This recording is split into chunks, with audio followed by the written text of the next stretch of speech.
प्रधानमंत्री हम कांग्रेसी लोग राज्य को जला रहे हैं, ठीक है।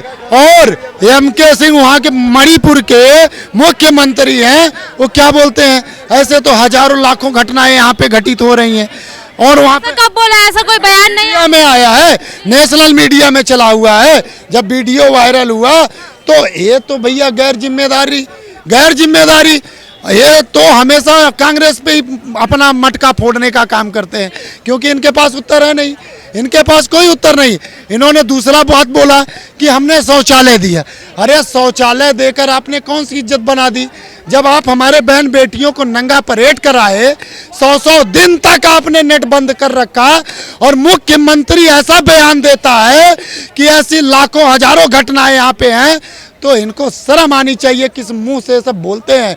और जब विपक्ष ने घेरा तो प्रधानमंत्री मजबूर होकर संसद में आके बोलने का काम किए। और क्या बोले, 2.5 घंटा उन्होंने सिर्फ इतिहास से बताने का काम किया। 5 मिनट हमारी देश की बहन बेटियों का मुद्दा आपने उठाया।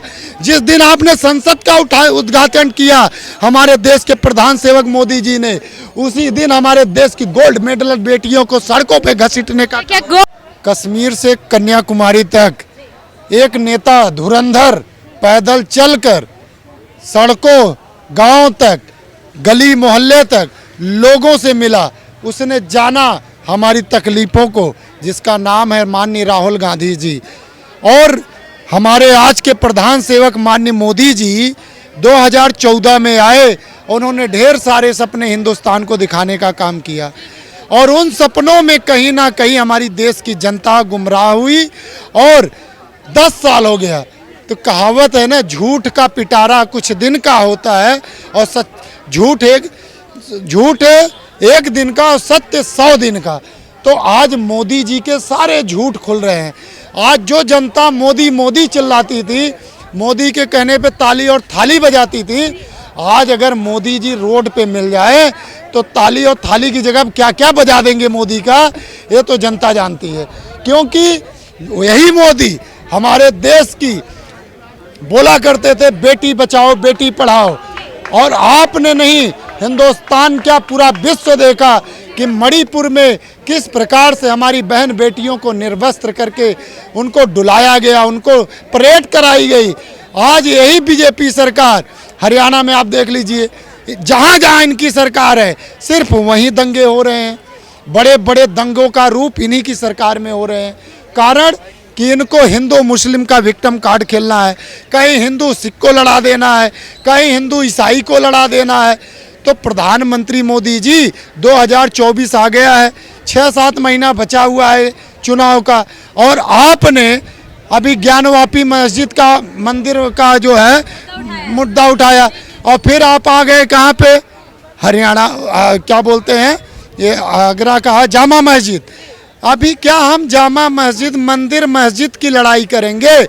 अरे आप मंदिर मस्जिद की, ये सुप्रीम कोर्ट का काम है, ये सुप्रीम कोर्ट पे छोड़। मोदी जी कहाँ लड़ रहे हैं मंदिर मस्जिद की लड़ाई? हमारे देश का प्रधान सेवक, आज किसी भी नेशनल मीडिया को देखिए, हमारे जजिस्ट DY चंद्रचूड़ फटकार करते हैं नेशनल मीडिया को कि ये जो सरकार को उत्तर देना चाहिए, आज नेशनल मीडिया की एंकर लोग उत्तर दे रहे हैं, जिस पे उन्होंने 1 लाख रुपए का जुर्माना लगाया था सुप्रीम कोर्ट ने, और इस जुर्माने को और बढ़ाने का। साहब, मोदी जी एकमात्र ऐसे व्यक्ति है जो सबका साथ सबका विकास की बात करते हैं। हम आज दिल्ली में खड़े हुए हैं, जिधर भी कैमरा आप घुमाएंगे, कांग्रेस की कार्यकाल में सारी चीजें, सारी सुविधाएं बनाई गई है। और इसी दिल्ली में अगर बीजेपी ने कुछ किया है तो सिर्फ अपना कार्यालय, बात पूरी हो, बात मेरी 1 सेकंड का, उन्होंने सिर्फ अपने कार्यालय, आपका यहाँ भाषण, आपका पब्लिक, इन्होंने बोला कि जहाँ जहाँ भाजपा की सरकार है वहाँ वहाँ दंगा हुआ। एक चीज बताइए, मुजफ्फरनगर का जो दंगा हुआ था उसमें भाजपा की सरकार थी, दिल्ली में दंगा हुआ था भाजपा की सरकार थी, जब 1992 में हिंदुओं को वहाँ से मार के भगाएगा वहाँ भाजपा की सरकार थी। ये भाजपा और कांग्रेस करते रह जाएंगे। देखो बात ये है, इनको मोदी जी से नफरत है, सीधी बात ये है। एक इंसान को, एक परिवार को प्रमोट करने के लिए ये लोग मोदी जी से इतना नफरत करते हैं। देखो मोदी जी का कुछ नहीं बिगड़ेगा, मोदी जी का कुछ नहीं बिगड़ेगा, लेकिन देश जो आज तरक्की कर रहा है ना, वो सारा का सारा चौपट हो जाएगा, कुछ नहीं होगा। इसीलिए भाषणबाजी मत करिए। दंगा पे अगर आप बात डिबेट कर रहे हैं तो ये भी देखो कि इससे पहले देश में जो दंगा हुआ वहाँ बीजेपी का सरकार नहीं था। बीजेपी का सरकार नहीं था दंगों में, कह रहे हैं। देखिए भाई साहब ने बहुत बढ़िया उत्तर दिया, तो हम इन्हें ये बताना चाहते हैं, ये जिन्ना पाकिस्तान का प्रधानमंत्री, और जब हम कांग्रेसी लोग लड़ रहे थे देश की आजादी के लिए, कांग्रेसी लड़ रहे थे देश की आजादी के लिए। सुनिए, सबसे बड़ी बात वही है। पूरी बात होने लीजिए, फिर उसका उत्तर इनसे लीजिए। जब हम देश की आजादी के लिए लड़ रहे थे तो ये जिन्नास के पास जाकर यही आरएसएस के लोग अंग्रेजों के तलवे चाटने का काम करते थे, ना तो हमारे देश का तिरंगा फहराने का काम किए, और आज सीना ठोक के राष्ट्रभक्त बनने का काम करते हैं, राष्ट्रभक्त बनने का काम करते हैं। हमारे नेताओं ने खूनों से इस भारत को सींचने का काम किया है, जुमले नहीं दिए हैं। पूर्व प्रधानमंत्री मनमोहन सिंह जी 900,000 बार उन्होंने मीडिया के सामने आकर बोला है कि क्या क्या हमने उपलब्धियां दिया भारत को। आज का हमारा देश का प्रधानमंत्री प्रधान सेवक, ठीक है, एक भी मीडिया कॉन्फ्रेंस 10 साल में नहीं किया है उन्होंने, एक भी मीडिया कॉन्फ्रेंस करके। और यही हमारे प्रधान सेवक माननीय मोदी जी बोला करते थे कि मैं हर चौक चौराहे पे खड़े होकर हर महीने का जो भी उपलब्धि होगी उसको जनता के सामने गिनाने का काम करूंगा। आज आप जनता की तो बात छोड़िए, 100 दिन से हमारा मणिपुर जल रहा था, आप विदेश भाग खड़े हुए, आप विदेश खड़े हुए, वो हमारे देश परिवारवाद, राष्ट्रवाद कह रहे हैं, परिवारवाद राज्य जला। और मणिपुर की बात, वीडियो कॉन्फ्रेंसिंग की बात। अच्छा, क्या अंतर है? नहीं, एक चीज बताइए, कह रहे हैं मणिपुर जल रहा है। जी। भाई साहब, जल रहा है या आप जला रहे हो? अगर कहीं आग लगी होती है तो उसको बुझाया जाता है, ना कि उसमें घी डाला जाता है, तेल डाला जाता कौन डाल रहा है। है? कांग्रेस वाले तेल डाल रहे हैं, घी डाल रहे हैं कि मणिपुर का आग जो है ना वो दिल्ली तक पहुंचे।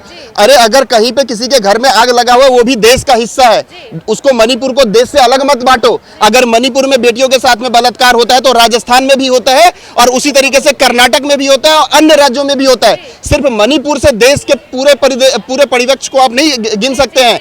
और कांग्रेस के राज्य में तुलना कर लीजिए कि कितने बेटियों के साथ में बलात्कार हुआ, और आज का आपको डेटा से बात करिए, आपको सब पता चल जाएगा। देखिए मैडम, मैं बताता हूँ, मैं बहुत न्यूज देखता हूँ और दिखाता भी हूँ। वहाँ के मुख्यमंत्री 2014 के बाद अगर मैं डेटा इनको बताऊं साहब, हमारा जो इकोनॉमी है 3rd लार्जेस्ट इकोनॉमी वर्ल्ड में बनने जा रहा है बहुत जल्दी। और ये चीज तब पॉसिबल हुआ है जब हमारा मैन्युफैक्चरिंग सेक्टर, सर्विस सेक्टर, हर एक सेक्टर में देश पहले की तरह जीजाजी, 2G, 3G, 4G, ये जी सारे घोटाले लेकर के नहीं बैठे हुए थे नेता। पिछले 9 वर्षों 10 वर्षों में सुना दीजिए कि कोई एक घोटाला हुआ हो केंद्र सरकार में। क्योंकि आज जनता की जितनी उम्मीदें थी ना वो सारी पूरी हो रही है। आज जितने हाईवेज बन रहे हैं, आज जितना आपका मैन्युफैक्चरिंग सेक्टर बढ़ रहा है, वो सारी चीजें तब पॉसिबल हुआ है जब आप एक ऐसे पारदर्शी सरकार देश में चल रहा है। ऐसे नहीं कि जुमलेबाज कहा जाता है, ज्यादातर जुमलेबाजी की सरकार कहा जाता है। अरे मैडम, कहने वाले तो कुछ भी कहेंगे, कहने वाले तो किसी को नहीं छोड़ते, लेकिन जो देश में गरीब, मजदूर और जितने वंचित लोगों के लिए सोच रहा है मोदी सरकार, उतना आज तक किसी ने नहीं सोचा। ये हकीकत है। जो माँ बहन शौचालय के लिए बाहर में जाते थे, खुले में जाते थे, क्या इनको दिखाई नहीं देता था? ये सिर्फ अपने राजमहल के बारे में बात करते थे। उनके लिए पहली बार मोदी जी ने लाल किला से सोचा और उनके लिए बताया। तो ये सारी छोटी छोटी चीजें हैं जिसपे आज तक देश में किसी ने बात नहीं किया। लेकिन अब जब वो सारी चीजें सुधर रहा है, जब देश तरक्की कर रहा है, तो इन लोगों को तो बुरा लगेगा ही। बुरा तो लगेगा ही। देखिए, पहली बात तो इन्होंने बड़ी गैर जिम्मेदारियाना अंदाज से जवाब दिया कि प्रधानमंत्री, हम कांग्रेसी लोग राज्य को जला रहे हैं, ठीक है, और एमके सिंह वहाँ के मणिपुर के मुख्यमंत्री हैं, वो क्या बोलते हैं, ऐसे तो हजारों लाखों घटनाएं यहाँ पे घटित हो रही हैं। और वहाँ पे कब बोला? ऐसा कोई बयान नहीं है। मीडिया में आया है, नेशनल मीडिया में चला हुआ है। जब वीडियो वायरल हुआ तो ये तो भैया गैर जिम्मेदारी, ये तो हमेशा कांग्रेस पे ही अपना मटका फोड़ने का काम करते हैं, क्योंकि इनके पास उत्तर है नहीं, इनके पास कोई उत्तर नहीं। इन्होंने दूसरा बात बोला कि हमने शौचालय दिया। अरे शौचालय देकर आपने कौन सी इज्जत बना दी? जब आप हमारे बहन बेटियों को नंगा परेड कराए, 100 दिन तक आपने नेट बंद कर रखा, और मुख्यमंत्री ऐसा बयान देता है कि ऐसी लाखों हजारों घटनाएं यहाँ पे हैं, तो इनको शर्म आनी चाहिए, किस मुंह से सब बोलते हैं। और जब विपक्ष ने घेरा तो प्रधानमंत्री मजबूर होकर संसद में आके बोलने का काम किए, और क्या बोले, 2.5 घंटा उन्होंने सिर्फ इतिहास बताने का काम किया। 5 मिनट हमारी देश की बहन बेटियों का मुद्दा आपने उठाया। जिस दिन आपने संसद का उद्घाटन किया हमारे देश के प्रधान सेवक मोदी जी ने, उसी दिन हमारे देश की गोल्ड मेडल बेटियों को सड़कों पे घसीटने का क्या